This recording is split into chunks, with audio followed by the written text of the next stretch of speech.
everyone, and welcome to my channel. So today's video is going to be hopefully a quick video on my first update of my Pan That Palette Challenge for 2017, and the palette I'm working on is the Urban Decay Naked Basics palette. So this is probably going to be my most recently filmed video. I actually pre-filmed a lot of videos, so I won't give you a bunch of updates or be like, hey, sorry guys, I haven't been on for a long time, because I'm currently at school right now and I don't have time to obviously film or really put up a ton of videos, so sorry I've been super inconsistent with that. But I really, while I was home, wanted to do my first month update of my Pan That palette. So, and also just to let you guys know, for next month it probably won't be a video update because I will be actually away at spring break, so it'll be difficult to film a video, so I might put up pictures or something, and it also might come up a little bit late too, like this video is, sorry. Even though I'm not putting up updates and everything, I still am working on this palette a lot. I've been using this palette a ton. So anyways, with all that said and done, let's just go right into the update. So first, I'm going to show you what my palette looked like at the intro for the Pan That Palette Challenge this year.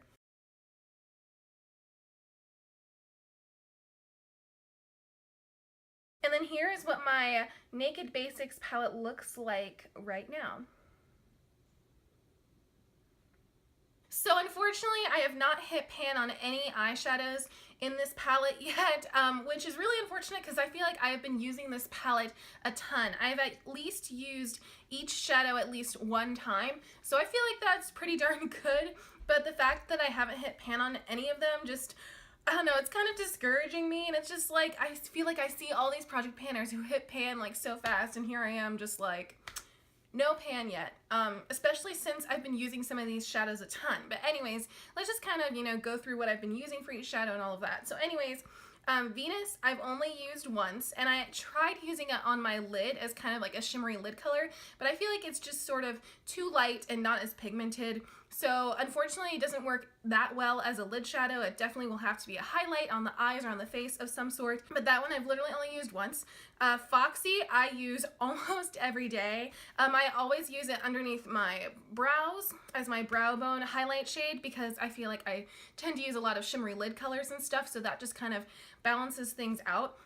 But yeah, I use that on an everyday basis. I like the yellow tone in it. It cancels out any redness that I might have or anything on my eyes. I don't know if you can see, but there is a little bit of a dip in it. You probably can't tell. I'll move up close after I talk about each of the shades so you can see if there's any dips or anything. The next shade is WOS, or Walk of Shame. And that one I've used a couple of times. I haven't used that one as frequently as some of the other shades, but it's really nice to put on all over your eyelid after you put on eye primer, just to kind of even out your eyelid before you apply other eyeshadows.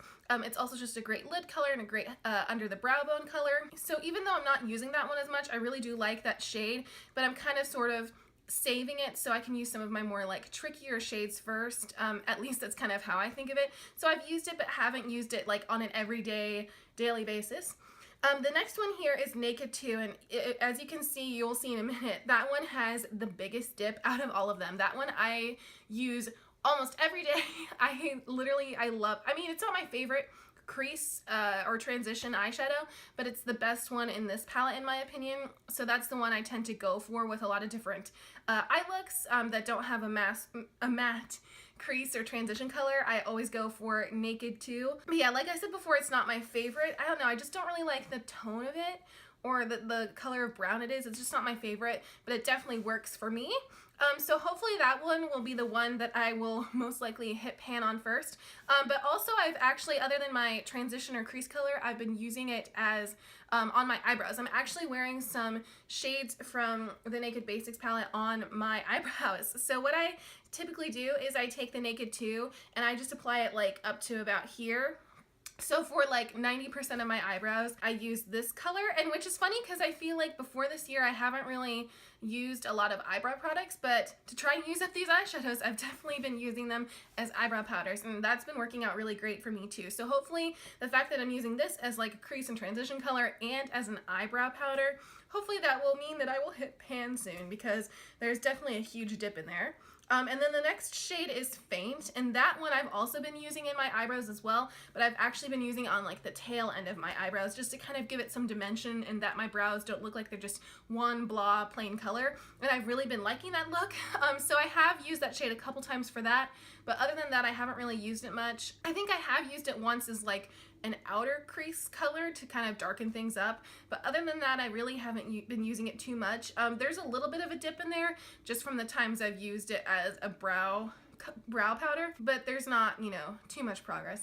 And then Crave, that one I feel like I probably won't hit pan or finish this year because it's such a like pigmented black color. I think I've only used it once to just like slightly define the outer corners of my eyes and kind of deepen up the look, but other than that I haven't used it.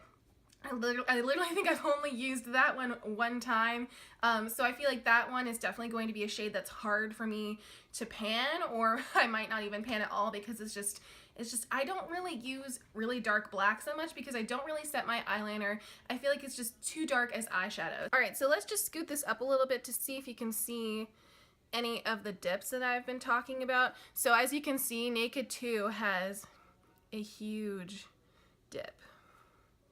So anyways, that is my very first update of my first Pan That palette for 2017. I hope you guys enjoyed watching this video. If you like watching Pan That palette videos, then please click that like button down below. And if you would like to continue to see my other updates for the rest of the year, then please click that subscribe button down below this video. And also, I've heard that if you don't click that little bell, then you don't get the notifications of my videos that come out. So click that bell button. Also, if you would like to receive like further notifications and see when my videos come out right away. But anyways, I hope you guys all have a wonderful day. Bye everyone.